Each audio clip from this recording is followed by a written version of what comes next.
Hi, I'm Alex, and welcome to Reader Rambles, a weekly podcast where I ramble about bookish topics and I help readers navigate life. This is episode 11, and it is my first guest episode. This meant to go out last week, but I had some technical difficulties. As you know, I have a new computer. I'm on a Mac. I'm actually a PC user, and so I had some technical difficulties, but I figured them out and figured out the best way to do an interview style. So I am so glad to present you the first guest episode with my good friend Beck from MoonyReadsbyStarlight. We are going to be talking all about where to find queer books and where to find good rep. In my topic submission form, I actually got this question and I decided to turn it into a full episode. So if there's ever a question or a topic you would like me to talk about, please leave it in the topic submission form and maybe I'll do an episode on it. Thank you for listening, and here's the episode. Okay, well, hello everyone. I'm Alex, and I am here with my guest Beck. If you would like to introduce yourself. Yeah, hi, I'm Beck. I use they, them pronouns. You can find me on Moony Reads by Starlight. I do booktube, bookstagram, book whatever I like to read. And I also am a bookseller, but also teach women's and gender studies. So, and you're on TikTok too. Oh, yes. That's where I know you from most. Okay, good stuff. Because I feel like I see you more on my For You page a lot. Oh, well, that's good. If you're new here, how the podcast goes is we talk about how our week's been and we talk about our current reads. So what are you currently reading? Yeah, what am I currently reading? That's a good question. I just finished up a couple of things. I've been I just finished a nonfiction philosophical trends in the feminist movement, which is kind of like an overview and then some criticism of Western feminism. And I also recently finished A Psalm for the Wild Built by Becky Chambers, which is sci-fi, and it was the softest thing. It was adorable. But currently I'm in the middle of several things, but I haven't started like actively reading. I have several library books and I've got to pick which one to read next. So. Yeah, I totally get that because I'm in the middle of so many books, but it's also a middle grade March and I have my library book, so I'm like, well, I should probably finish these first. Yeah. But then I have like books with bookmarks in them and I'm like, oh. But I am participating in the queer weekend and I am having Instagram control my weekend, and Instagram decided I should start with the longest book on my TBR, which is Obi is Man Enough by Skylar Ballar, and I am obsessed with it. I am loving it so much. I was a little bit scared because it does have like a lot of like heavy content, and I was like, I don't know if I want to start out the readathon and the weekend with a heavy book, but so far it's really good, and it's not like a lot. I mean, it's a middle grade, so they're not gonna have like so much heavy content in it, but it's at least like good enough to where it teaches kids like why you shouldn't be transphobic and why like dead naming and misgendering really affects kids. And it's, oh my god, it's amazing, and I can't wait to finish it. And it's long. It's like 300 pages, which is a long middle grade, but I'm really enjoying it. That's awesome. I think I voted for that one. So Well, then it's your fault. But well, it's okay because I'm loving it. I was like, I want to get the small ones out of the way, and Instagram was like, not today. I guess we'll just get into it. We're going to be talking all about a comment that I got in my submission form, and it said, where do you find good representation and where do you find queer books? So we're going to talk all about that, but first we're going to get into a little bit about how Beck found BookTube. So if you would like to talk a little bit about that and how you became a booktuber or a book talker. Yeah, well, I found BookTube first. I was like I've been reading for like a really long time. My undergrad is in English, so like and then before that I was a really avid reader, but I found BookTube in like late 2019. I came across Cece from Problems of a Book Nerd when I was looking for I think queer comic books, And I had never, like, it had never occurred to me to like look on like YouTube for that sort of content. And so I found that, and then eventually found Instagram, uh, and ended up starting a Bookstagram first. And then it wasn't until after I found the nonfiction book tag on BookTube did I like start one, because I think a lot of the more popular booktubers are very like I don't know, like put together. They have like a brand and like really nice equipment and stuff. And like with the nonfiction booktube tag, I was able to see people with like all sorts of different interests, a variety of like styles and stuff like that. So I had the courage to, start making stuff. And so I yeah. actually really like that because it's so different than like the stereotypical booktube story, of like finding like a YA or something like that. So I like that Mhm. it's nonfiction because there is so many aspects of booktube. Like when I started in 2014, it was not really like that. So now that there's so much more is honestly so amazing. Yeah. So now we're going to talk about where we find queer books. So since you're a bookseller, I think that this is probably the best topic for you. So I want to know what was your first queer book and how did you find it? Yeah. The first, well, okay, so there's a difference between like a book with a gay character in it and a queer book. Yeah. So the first book that I ever found with a gay character in it, I do not recommend this book series. Just like right off the bat, it's kind of bad. But the House of Night series, I it was like 2009 or whatever, so like vampires, and it was like a vampire school type of deal. And there's a very stereotypical gay best friend, but like that was the first gay character that I remember seeing in like any book, and that was really cool to me. I was like, so far in the closet I didn't know I was in there, but um, it was really cool. But the first like gay book that I read, like by a gay author or had a prominent gay character in it, was Will Grayson by David Levithan and John Green. David Levithan being the author for the gay Will Grayson, and then John Yeah. Green being the other. And then from there, I read more of David Levithan's books and enjoyed most of them. One of them I didn't, but the rest have been good so far. Um, and for a while, he was actually the only gay author that I knew about. And it's so weird, like thinking about it, especially that like time in my life, because that was like right before I figured out a bunch of stuff about myself. Um, so I would like go to bookstores and like see if they had any David Levithan books. And also go to the LGBT section, but the LGBT sections, especially in, you know, Tennessee in like, I don't know, like 2014 or something like that, it looked like maybe a couple of like memoir type things and then a bunch of like manga that was like wrapped in plastic wrap. And like that was their LGBT section. So I didn't really know where to find gay books. I mostly read like fan fiction, and found communities that were like making their own representation. Um, uh, and since then, I've been able to find more, especially like working in a bookstore, has really helped a lot, I think. And just, I think, in general, over the past few years, the availability of queer literature has just kind of exploded. But Yeah, I totally agree with that because I think David Levithan was like like not technically, but like he was like the most popular LGBT author. And I remember when I was in community college in 2013 and I would look in the library and I would really only see like him and Bill Koenigsberg.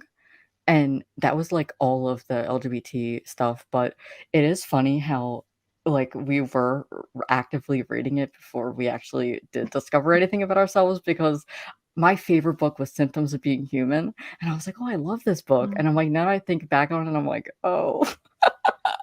yeah, I feel that so, but that was like, I feel like every step of the way, like in high school before I knew anything, I was like invested in like an ally and like whatever. To a certain, we didn't have like a GSA or anything. There was like an out person at my school. So, uh, but like even all the way up, like I was super invested, like even after I came out as like queer, I was like very interested in trans issues too. And part of it was that I had like trans friends, but it wouldn't be until I like, okay, maybe that's a lie. There's, it's hard to like trace exactly because there's like an initial like the egg is cracked, but then you try to like pretend not to see it for a while, right? Yeah. But I while I was in the process of um partly like at the beginning, like maybe trying to convince myself that it wasn't that big of a deal, I was actually doing research with trans people. Like my thesis was surrounding non-traditional identity language within the LGBT community, specifically focused on trans and non-binary people. So I was like interviewing all of these people while like trying to not think about the fact that I was like non-binary, and eventually had to think about it. But yeah, so but all that is to say, that was like a lot to say that like same, like I feel that on lots of levels. But it's kind of nice, like, that's kind of how it all, like, I don't know, like, everybody's different, because I think it is important to, like, talk about coming out older, because I Mhm. came out as trans at, like, 23, and so I was always so confused because o other people would be like, "Oh, well, I came out as a child," so I was always like, "Wait, am I then? Like, I don't know, like, maybe I didn't know as a kid," and it's like, that's not really the case for everybody. Absolutely. And like some people end up going like through so many different identities because like for me, I came out when I was the first time, when I was around 20 or 21 as panromantic and demisexual, and kind of was like figuring out that I was non-binary probably closer to age like 23. And then at age 20, 26, almost 27, I figured out that I like didn't like guys at all and that I was gay. So it was very, yeah, it's really hard to find representation of people who do figure it out later. I actually feel like uh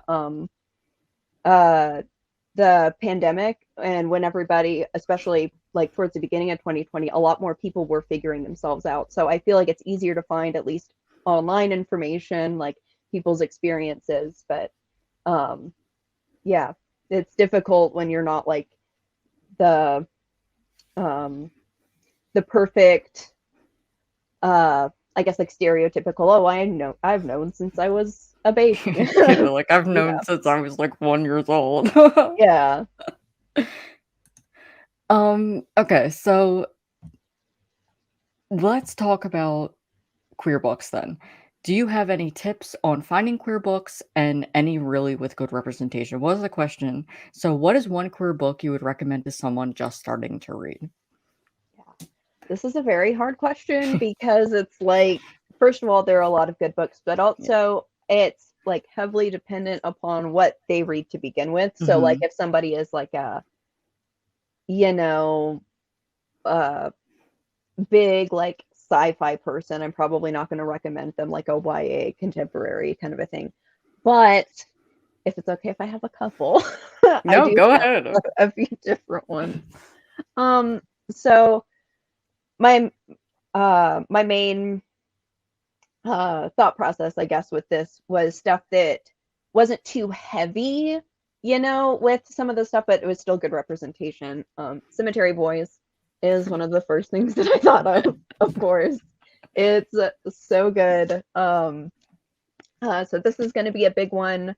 Um, Another one, especially depending on what kind of representation they're looking at, I think the Henna Wars is also another good one. And young adult tends to be, I think, very like they deal with tough stuff, but for a lot of it, it's like not so overwhelming, and it's easy enough to read. Like if you're not used to, reading high fantasy, whatever, that kind of a thing.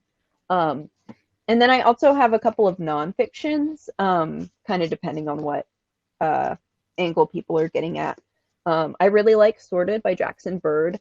It's more difficult now because there's a lot of Harry Potter references because he was a part of the Harry Potter Alliance. But that was like a fandom led, group that was focused on social justice in a lot of different ways. But I think that this is really great, especially for people who might not know a whole lot about LGBT people, because he has his own story, and then there are a lot of asides, just explaining, like he explains like what AMAB and AFAB mean. He explains, he like even has like documentary recommendations and like a lot of stuff. So that's a good one. And the last one, Making History, which the second edition of this is called Making Gay History. There's a podcast called it as well. And this is actually oral history, which I know sounds like maybe weird, just because that sounds like heavy and academic and whatever, but it's really not. It's just people talking about their experiences being gay in the 1900s, from 1995 to 1990. You can read like, one chapter of it and like go back and forth. So I think it's more accessible in that way. Plus it's written in like plain writing. And history is important. So I thought I would put that as a recommendation too. Well, I actually really like that you included a history book, because the first book that I read that had trans rep was Beyond Magenta, and I think that that's also a really good recommendation too, because I think it's like 6 stories from all trans teens, and I remember as I read it, I was like, "Oh my god, like, why do I actually relate to this?"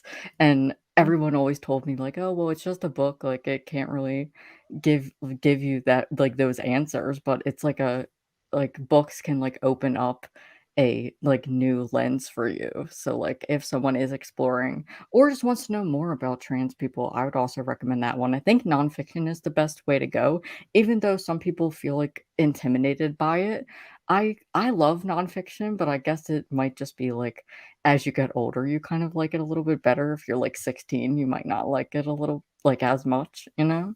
Yeah. Well, I think a big part of that comes from the nonfiction that they make you read in school, because like textbooks suck. Like they're not fun to Yeah. read. But there are so many memoirs, especially written in so many different ways. So like if you're, you don't want to read something that's like super dry, there are plenty that are really engaging and some that are even like very creatively written. Um, it's a little bit more, or well, a little bit. It's a heavier book, but In the Dream House by Carmen Maria Machado, like that is written in such an interesting way. Like if you're looking for like really like pretty literary type of writing, that's a really good nonfiction, I think. Yeah, I love that one. Yeah. I love your cat. Yeah. Then going off of that, what tips do you have for finding queer books? Yeah. Well, a big one would be like basically, especially if, I mean, I would assume that most people listening to this probably are aware of like BookTube and Bookstagram and whatever, all of the places, Book Talk. Look at who you're following. Like, I know I hear some people, especially on Book Talk, complain about like always seeing the same 5 books. And like, I don't have that experience on Book Talk because I'm not following people that recommend the same 5 books. So like, if you follow, especially like if you're looking for queer books, try to find queer content creators who are talking about books. That's the biggest thing, and I feel like that's how I find out about most of the queer books that I've read. Honestly, excluding some of the nonfiction because I've like studied and stuff, so there's um, different routes for that. But definitely recommend following queer creators. Um, I know that they have like listicles and stuff online. So if you're really like starting from bare bones, like that, some of them are going to be the more popular books, but those are even like good to start with. Like if you literally don't know, like if you somehow haven't heard of Adam Silvera or whatever, like that, books that a lot of people are excited about might be a good way to, go in and find something. Yeah, I totally agree, because like BookTube when I started wasn't very LGBT centric. I mean, I wasn't looking for the right people, but I think that now it's so much bigger. Like you can find so many people like, look, both of us are right here that make content, but it's also not, like, very, like, explicit, like, it's just natural, like, I don't title my videos a lot of, like, queer books, like, unless it is, like, a full list of all queer books. Like, if you follow a content creator who is, like, in the LGBT universe, they are going to be recommending all of those books, and what's good about Book Talk is there's hashtags, so you can look up, like, queer book talk and find all of the books, which I didn't really we didn't really have back then, but I would also recommend Book Riot. They have a lot of really good queer, book recommendations, and the LGBTQ Tumblr page, I don't know if they're still a Tumblr, but Dahlia Adler, it's her, like, Tumblr page or, like, blog, and it has all queer books, which is really good. Nice. I think too, something else that I just thought of, um, different tags on YouTube can sometimes be a good way to find stuff. Like there's the now I can't think of the names of any of them, of course, but like I know there's one for like queer booktubers. There's also the um like A through Z of queer lit that a lot of people have done. So if you find like tags like that, I think that's also a good way to find books and to find like just other creators who talk about those books. Yeah, what's good is that YouTube is a search engine, so anything and Google too, like, you can just Google queer book recommendations or queer booktubers, and you're gonna find somebody. Okay, next I went on to Instagram, and I asked if anybody had any questions for us, and we ended up getting 2. So the first one was, "Any recs for bi books or any books for queer adult?" Ooh, yes, I do. Gotta like do the brain thing. Go ahead. Um, so, and I also like my impulse is to like go to my bookshelf and like take stuff down and everything. Um, it just says Yeah, it adult says books bi and by books, rep. bisexual rep, or queer adult books. Okay. Um, for uh, I can think of a few adult books that have by rep, so it kind of fits all.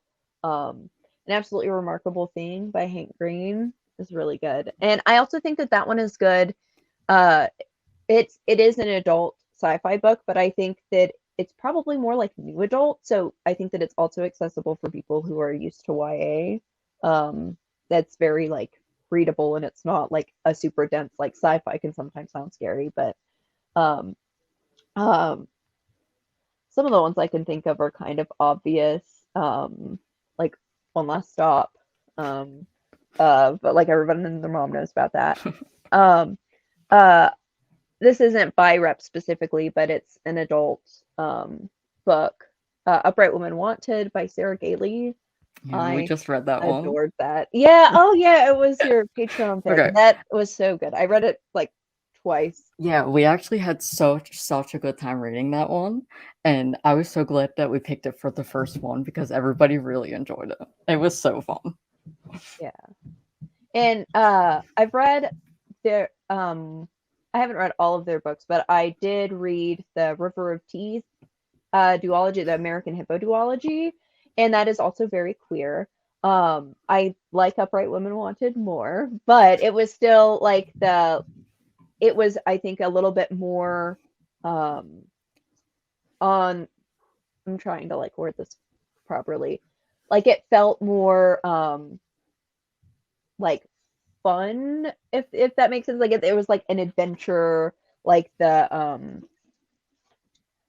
like it didn't feel as like high stakes, I guess, as Upright Women Wanted, which I adored Upright Women Wanted and like kind of preferred it over the other one, but it was still I thought River of Teeth was also very good, and there's a lot of different queer representation going on in that.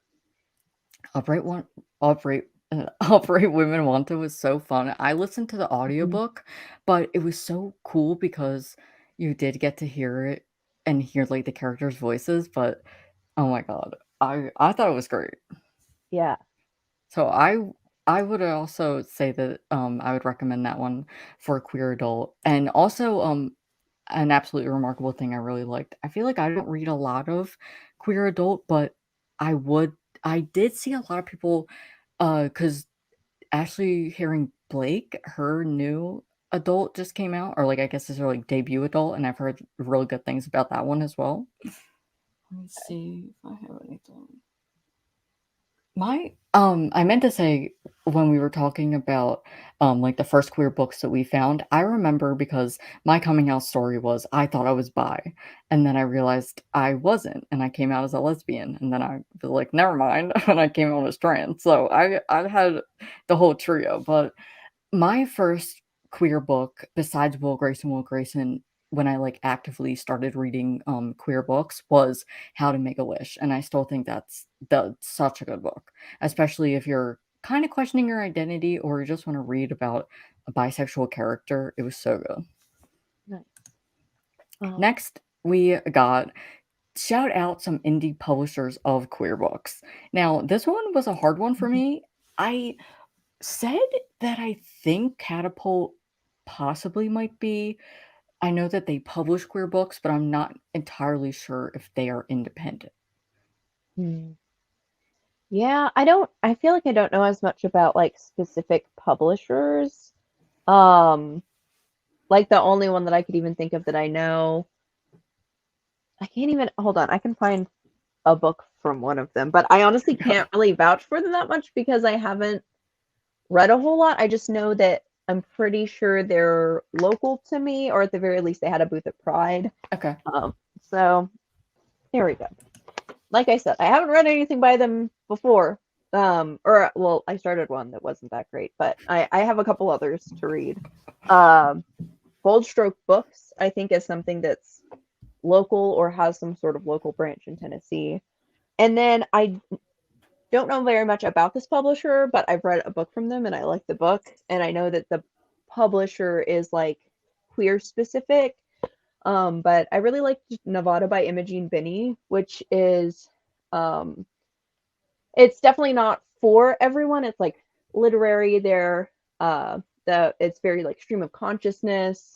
There are no quotation marks kind of a thing, but I really loved it. The character is like exceedingly messy. She's just figuring out how much she doesn't know herself.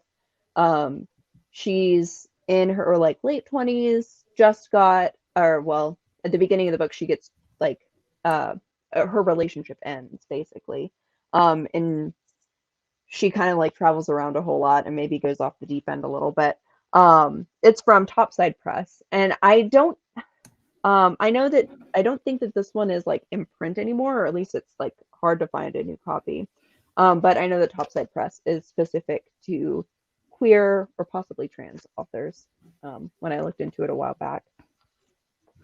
Oh, that's good. I actually have that book on my TBR, and I think I was trying to read. I think I was trying to make it our one of our like book club picks, and I couldn't find it either. So I guess it went out of print, which sucks because it sounds so good. Yeah, I mean it was good. I love a good like messy queer book, and that definitely fit that. So Okay, and to end out, we actually have a piece of advice, which I'm super excited about, and it is not book related, but it says, I have a tattoo and I don't want to tell anyone. How can I hide it? Now, there are some little problems with this because we don't know where the tattoo is, so kind of have to be a little bit general. yeah, well, I would say, depending on where it's at, sleeve length could help potentially. Like wear long sleeves, although that might be a little hard in the summer, or like an armband, like sweatband kind of a situation. There's also makeup that covers up tattoos. I don't know which ones are good. I don't have tattoos yet because I don't have money for tattoos, but so I'm not exactly helpful. But maybe look into cover up because there's apparently some really good stuff if you're willing to spend money on really good cover up. Yes, I also don't have a tattoo because one, I have commitment issues, and I'm like, I want one, and I know exactly which one I want, but then I'm like, well, what if I don't like it? And then it's just on me forever. Even though I know that it's like a meaningful thing that I would like, I still cannot commit. And also, they are expensive. And I would agree too that depending on where it is, especially if it's on your ankle though, you can hide it a little bit better if you have like long socks or something like that. And it would be fun because then you can just get cool socks all the time and then you can just hide your like you can really start accessorizing. Okay, well that is all the time we have. Thank you, Beck, for coming on. Do you have any other things that you would like to mention? Do you have anything going on that you would like to shout out? I don't think so. I hope that I don't like leave and then forget something huge. Yeah, no, other than, I have all of the places that you can see me at, kind of a thing. Yeah, no, that's all for me. Well, if you think of it, you can just send me a message and I can just put it in the description. But thank you for joining me on the first guest episode. I really appreciate it. And if Yeah. anybody wants to find more queer book recommendations, especially nonfiction, definitely go and check back out. They're really great and they definitely deserve more followers. And I really love their content. So, highly recommend. And thank you for listening. And I will see you guys next week with another episode. Bye. Bye. So that was my conversation with Beck. I had so much fun talking to them about queer books. If you have any answers to the questions or advice we talked about in this episode, drop them in the comments of the YouTube video. You can follow Reader Rambles on YouTube, Apple Podcasts, and Spotify. I would really appreciate if you reviewed and rated this show so more people can find it. Thank you for listening, and I will see you next week with another episode. Bye.